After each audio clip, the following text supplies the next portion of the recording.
Voodoo. Yeah, I'm sure some people or many people are aware that there's a war going on in Colombia right now, but it's not something that you seldom see in the media spoken about.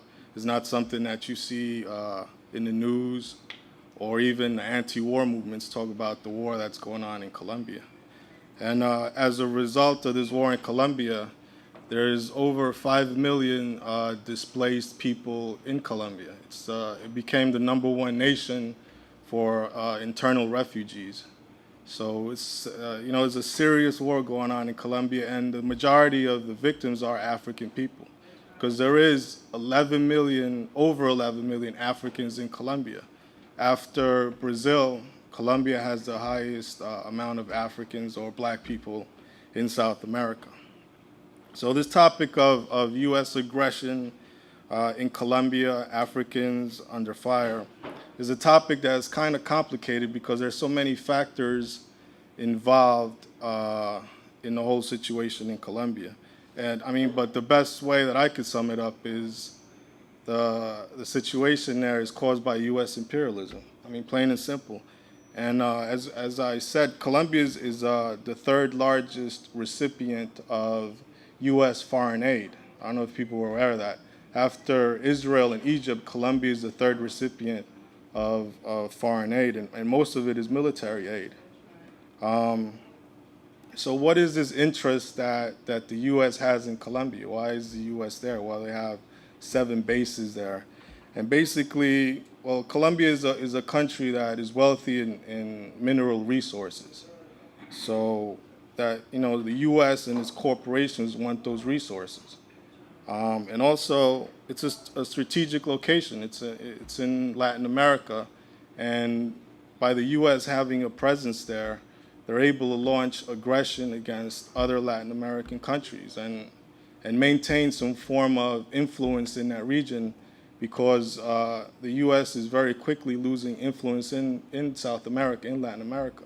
We have emerging countries like Brazil, who I would say right now probably has more influence in Latin America than the U.S. And we, of course, have Venezuela and like the ALBA coalition of countries.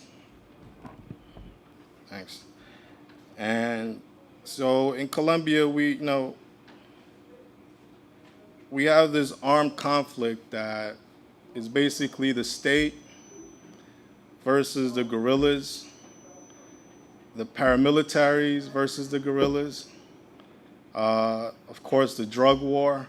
So it's like a whole bunch of things happening in Colombia, and Africans are getting caught in the middle of it. Black people are getting caught in the middle of it in Colombia. So I'm just gonna, I guess, give a brief history of how this armed conflict got started in Colombia.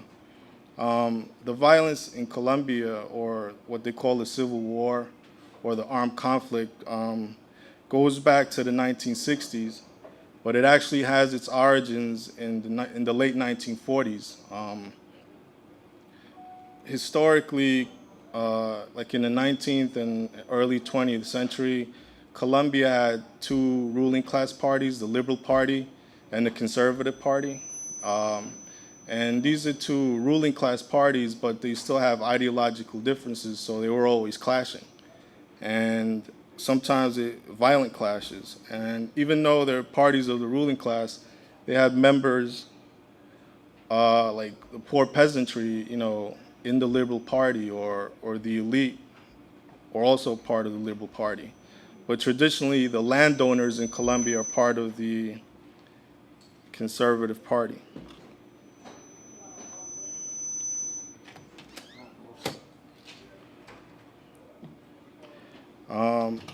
So in 1948, the Liberal Party in Colombia ran a candidate that you could say was a left-leaning politician. He was for land reform.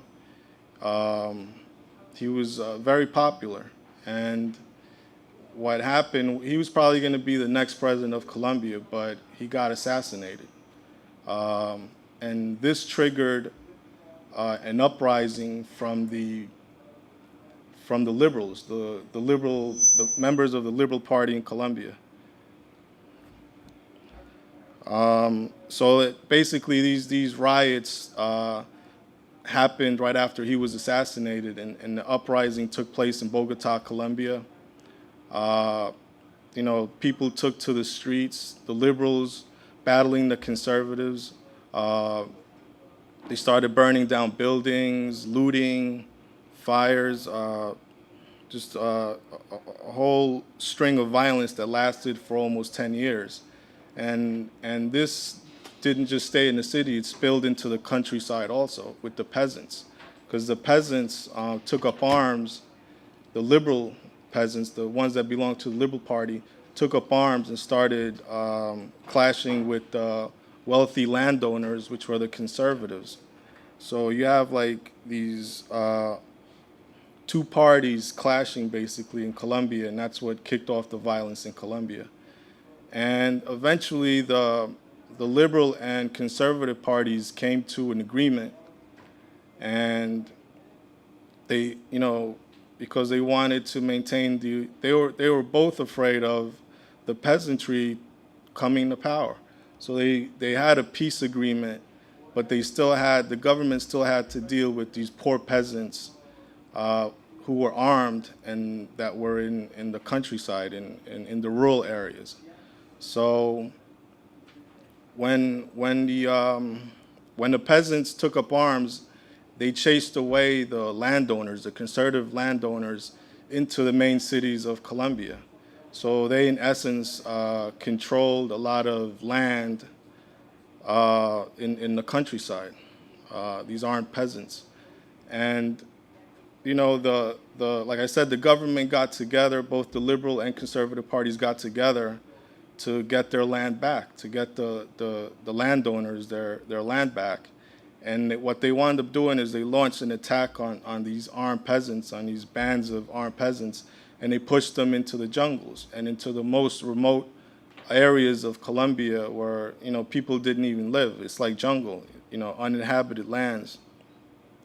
So it got to the point where these armed peasants had such control of these lands that they declared them independent republics, and the state couldn't deal with them. The state couldn't go in there and do anything because they were armed, and they were in remote areas that there weren't even roads built. It was jungle. So the state launched an even greater attack. So that's when these poor peasants that were armed, and some of them were liberals, some of them were communists, they decided that they need to all come together under one central command, and take their wage a war, a national war against the state. And that's how the FARC was born. And the FARC stands for Revolutionary Armed Forces of Colombia. So it's basically all these peasants that got together, the different bands, and they formed a revolutionary movement whose objective was to take state power and agrarian reform in Colombia. So as in most Latin American countries, there's a lot of poverty, there's a lot of unemployment.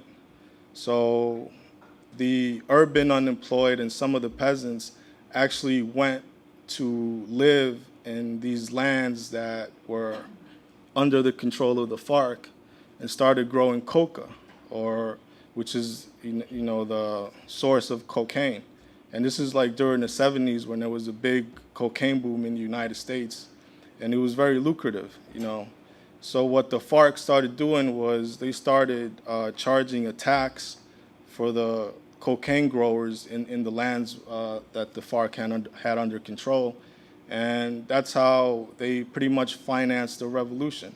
That's how they were able to buy weapons, was by charging this tax on these drug lords that had essentially moved into FARC territories, FARC-controlled territories. So eventually what wound up happening was that, cocaine was such a lucrative industry that the drug lords and the cocaine growers became extremely wealthy, and in essence became like the ruling class because they started buying property. They became the landowners that the FARC was trying to battle, that the FARC had waged a war against. So now that the drug dealers got involved, the drug dealers basically hired their own private armies to protect themselves against the FARC, and this is where the paramilitaries come in. This is how the paramilitary movement was born in Colombia, was the drug dealers trying to protect themselves from the FARC. And so now we have the state, the paramilitaries, and the FARC engaged in a struggle for land, basically. And the paramilitaries not only protect the drug dealers, but they also wind up protecting the multinational companies that want to gain access to those lands because they're rich in mineral resources. So, and it was during this war between the drug dealers versus the FARC that the FARC discovered another way to make money, and that was to kidnap the drug lords and kidnap their families for ransom. So that's another way that the FARC made money. And again, that's another reason why the drug lords formed the paramilitaries, was to protect against such kidnappings from the FARC. And this brings us to the 80s, where they tried, like the violence in Colombia was really out of control, and the then president Pastrana tried to forge a peace agreement between all the armed groups in Colombia.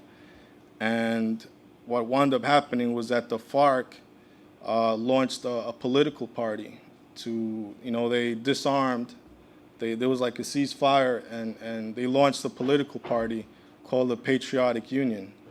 And the paramilitaries proceeded to assassinate 200 political leaders of that party and 2 presidential candidates. So after that happened, the FARC said, forget this, we're going back to revolutionary armed struggle. And so basically these are the actors in the armed conflict in Colombia. And, but the biggest actor, of course, is the U.S., because they're the ones that are funding the U.S., the Colombian military. In the year 2000, Clinton developed this plan called Plan Colombia, which was supposed to give, the primary objective of Plan Colombia was to eradicate cocaine, the coca leaf plant. And what Clinton wound up doing was labeling the FARC narco-terrorists, so that the drug war essentially became a war against the FARC. And like I said before, the FARC in their territories, they have coca growers, but they're not trafficking the drugs. The drug dealers do that. They're the ones that manage and produce the cocaine and traffic it. The only thing that the FARC does, supposedly, is just tax them. So nonetheless, to date, the U.S. has contributed like over $7 billion in military aid to Colombia for this Plan Colombia that's supposed to,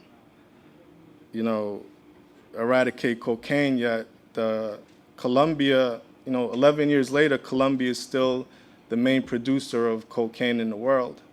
And they say that 90% of the cocaine, to this day, 90% of the cocaine in the U.S. comes from Colombia. So this Plan Colombia obviously isn't working. The only thing it has succeeded in doing is killing more Colombians and a lot of Africans. I'm gonna bring it to the aspect which is the forced displacement of Africans in Colombia. Like I said, like Colombia, the Africans in Colombia, they all live like near the Pacific coast in the most remote areas, because this goes back to slavery. When they ran away from the slave masters, they went to the most remote areas of Colombia where they wouldn't be chased. and that happens to be the Pacific coast. So that's why most Africans in Colombia are in the Pacific coast. And it just so happens that that Pacific, because they were Africans, nobody even cared about them. Like the state never developed any infrastructure. There's no roads leading into the Pacific or out of the Pacific. And basically, there's no sewers, there's no electricity, they're not on the grid. Nobody cared about them until they discovered that there was a lot of gold and resources in that area. So then they became Africans in those lands became a problem. And they had to find a way to get them out of there. So the reason why so many Africans are being displaced in Colombia is because the paramilitaries actually own some of these. Like there's one of the campaigns that the Colombian government launched was a plan to get them Africans, because most Africans in Colombia do what's called subsistence farming, where they just grow enough food to feed themselves. And because they don't have access to roads or anything, they can't grow crops to sell. So what they wind up doing is growing cocaine, just to make a living, just to survive. So the Colombian government, and part of this Plan Colombia, is to spray herbicide on the crops, on the coca crops in Colombia. But what they actually do is they spray the food crops also. So what happens is that the Africans in Colombia are starving. They're starving them to death, basically. And that's another reason why they're displaced. They have to, there's no way for them to survive, so they have to go into the cities. So that's one way that they're being displaced. Another way that's being displaced is, like I said, some of these paramilitaries actually own some of these corporations that want to get in the land. So an African will have his plot of land, and it turns out that he's living on, in this area that's rich in resources. So the paramilitaries will come and say, you have 12 hours to get out of here or we'll kill you. So that's how most Africans in Colombia just pick up and go, and they turn up in the cities. And it's one of the reasons why there's 5 million displaced people in Colombia, most of them Africans and indigenous people. So actually, out of a population of 44 million, Colombia has 5.2 million displaced persons. So you see, the situation of Africans in Colombia is no different than the situation of Africans in the continent that are also being displaced because of wars that have to do over a struggle for resources. What you see a lot of in Colombia is, especially a lot of African Colombians, think that the conditions that they're experiencing are because of racism, and that it's a struggle against racism. But we understand that the reason why Africans are being displaced in Colombia is imperialism.